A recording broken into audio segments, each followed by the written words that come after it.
Hello and welcome back to tutorials by myself, Kyle Simpson, here at Simpson Studios.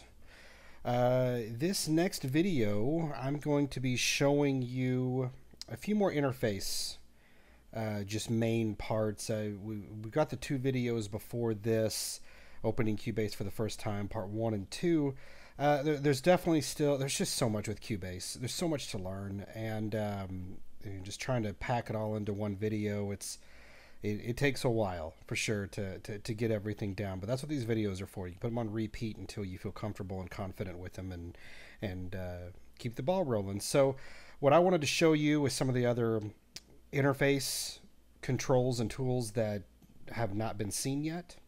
So there's a few. One of the first ones, let me do this here. In the previous video, we added a track. I'm going to add a track again. No, I'm going to call it vocals or vox, whichever one. And I think this microphone's actually going through mono 1. I can arm the recording and hit test. So as you can see, it's actually recording my voice right now. Recording what it hears, and I'm going to let it record for a little bit here because I want to show you some of the tools that can be used. Really just more on the simple end of things here. I just wanted to show you some of the proper stuff on getting things exported, getting things edited, and being able to view the track whether far away or up close. So let me stop there. So let me move. Recording what it hears, and I'm going to let it record for a little bit here because I want to okay. So as you can probably see me over here fiddling around with these controls, you've got your hotkeys. It's G and H will zoom in and zoom out. A lot of people like to use the hotkeys. You know, and I do too. I have tons of hotkeys that I use religiously every single day, but I want to show you these little zoom controls that for me it's quicker, and you know, of course, right in front of your face. It's right here. So same thing. This little ball right here, you see a plus and a minus. You can click to zoom in and out. Same thing, or just grab that little ball there, a little circle, and you can do a quick zoom. Same goes for right here, plus and minus. You can just grab the whole thing and really get in there and zoom. Now, another quick zoom that I use, especially when I'm going horizontal zooming. Vertical, I would normally use this tool right here. But horizontal zoom, there's 3 different ways. You can grab this little circle here and move it around to zoom in and out, G and H. Or up here in your little scroll area right here, you can see my mouse stays normal, and I can click and highlight where I want to go. If I pull my mouse up far enough, it turns into a little pencil tool. Now, we'll get to that in a second, but you need to make sure you stay down in this area. Now, you know, I can click and drag left and right and move around and scroll. Now, if I drag my mouse vertically up and down, I can do a quick scroll too. So for me, you know, I'm going quick. I'll come over here real quick, and then I'll zoom in and look over here, come over here. Really just more on the simple, you know, then zoom out, then come over here and just drag and pull the mouse down. So you'll figure out with your controls what's more efficient for you. And if you've ever done music, ever been in a recording studio, or you know that time is everything. You know, you don't want to rush anything, but at the same time, you've got to be efficient, especially in your software. If you're sitting there fiddling around with a dumb little button that you were supposed to already know, and the band is sitting there twiddling their thumbs for 10 minutes, you know, then that's just looking bad on you. You gotta make sure you figure out all your little tools and your hotkeys and your movements, and make sure that you're as productive as possible. You know, in the long run, it only looks better on you. So for sure. My next thing, that little pencil tool that I was telling you about, that relates to this little triangle that you see. So let's do this. I am going to try to export this audio as a WAV or an MP3, whatever I have first. So if you go to File, Export, Audio Mixdown. Now this is for anything. I mean, if you are finalizing a song and you're ready to mix it down to a WAV or an MP3, this is where you're going to go, whether it's a single track or whether it's 70 tracks. When you are done with it and ready to mix it down, you come File, Export, Audio Mixdown. That's going to bring up this area here. You can choose your, little things here, which we don't have a lot yet. There's a whole channel batch export, which is great if you need the individual tracks exported. That's for the pro version. I'll leave that off for now. So you, at the top, select your name. So again, we named it test, so we'll keep it at test. For the path, we're going to send it to the desktop. I've got an MP3 selected. I was probably emailing a track off to someone to give a test listen, so I'll leave it all at that. You've got things down here if you need to mix it down to a mono, if it's just a speech track, a sermon. You can split your left and right channels if you need to. All kinds of awesome stuff. And drop your sample rates, your bit rates. If I select WAV, you've got all these different versions. Obviously, the most common are MP3 and WAV, and AIFF a lot too. But most people, the most common in the recording is WAV. It's full uncompressed, full quality. And this is where now, see, it unlocks this stuff down here. You can still do split channel, mono mixdown, but now you got more sample rates to choose from, your bit rates, all kinds of cool stuff. So let's go back to the MP3. If I hit export, I get this error. The export range is empty. Please set the left and right locators. Now, the first time I opened this up and this popped up, I was like scratching my head for a little bit, trying to figure out what in the world it was talking about. So I will save you the headache and go straight to it. So let's exit out of here. What happened is, and this kind of goes along with, well, what about that 30 seconds of space up in the beginning? Well, Cubase right now doesn't know what to mix down. You've got 10 minutes of space over here, and it's as what am I mixing down? What am I bringing down to an MP3? Again, this is now where that little pen tool comes in handy. You can either grab your triangle, or me personally, I like the pen tool because I like to draw it. So if I come up here and I click and drag, see, now the triangle met me over here, and I just drag over, everything in the blue is what gets mixed down. This is telling Cubase, mix only this down, what's between the left and the right locator. You can grab and come further out here if you need some space. Again, you can grab and zoom in and get real close if you want to, whatever you need to do. So now if I go File, Export Audio Mixdown, and I hit Export, there it is. Now it's exporting. So that is definitely, number one. Whenever you're mixing down and you get that error, you've got to tell Cubase what you're mixing down and where. So as you can see now, that 30 seconds of space in the beginning, it doesn't matter. So, because only what's in the light blue is what's going to be mixed down. Now, another little guy here I was messing with, because you can click, highlight the track here, and see these waves are huge, but I zoomed in. Over here, you see this other little ball here. What this is a zoom tool on your individual audio tracks. So instead of sitting here trying to make the track itself humongous, this little guy, if I have this all the way down, this shows what was actually recorded. So if I grab this track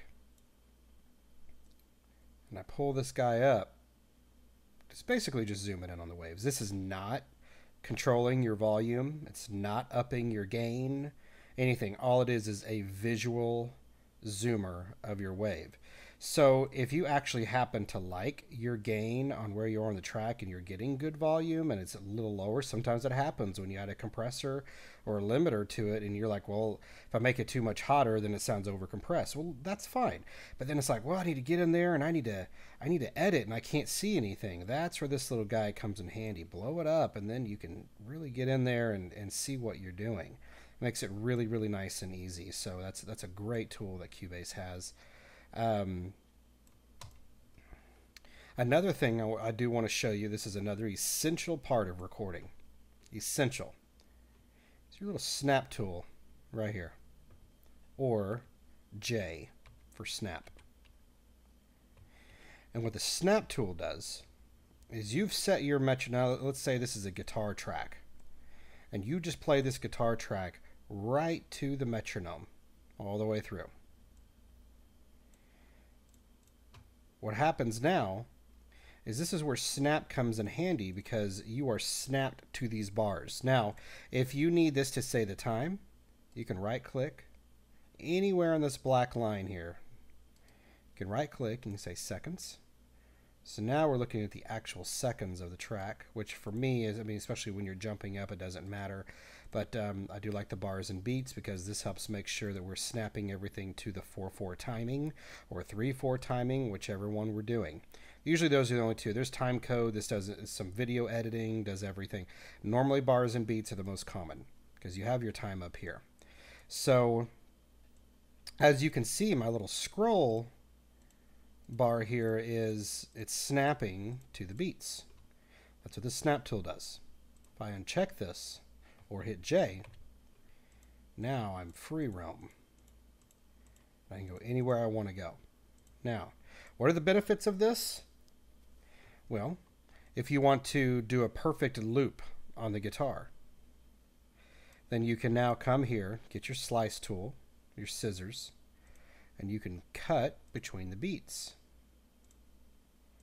You can highlight it, and well, for me, I hit it's Control D or Command D, and you can duplicate.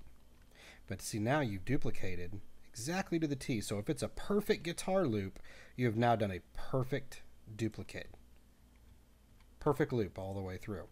If you are free, if you have the snap off and you're trying to eyeball it and get in there, well, I mean, you can only eyeball it and see you're still going to be off. So snap tool is extremely useful when you're trying to make sure that everything is sticking right to timing. So I personally have the snap tool on all the time. Now, if you're doing spoken word and you're doing something that doesn't go according to the metronome or any kind of time, you can turn it off. And that's where you see this little box here. When you put your mouse over on the track, you get two things. You get a little box down here, which is basically a little grabber. And this is what you use to trim. And you can just grab and hold and trim whatever you need to trim off. Now again, if the snap tool is on, grab it, and it snaps to whatever you're trying to do. Now there's a little guy here, you can't really see it. Yeah, it stays the same size. There's a little triangle, a little half triangle there. Kind of lights up. I think you can see that. I mean, if you put your mouse right at that top corner, it gives you those little arrows, that little arrow indicator. This is a fader. So if I grab and hold, now I have a fade in. And the same goes for the very end of the track. If I grab, you can see a lot better here as that little triangle. If I grab and hold, it'll apply a nice little fade to your track. Same goes for the trim tool. Got the snap on right now. The snap is a fantastic tool to use. I use it every single day, making sure that things are getting looped, duplicated, and everything right on time.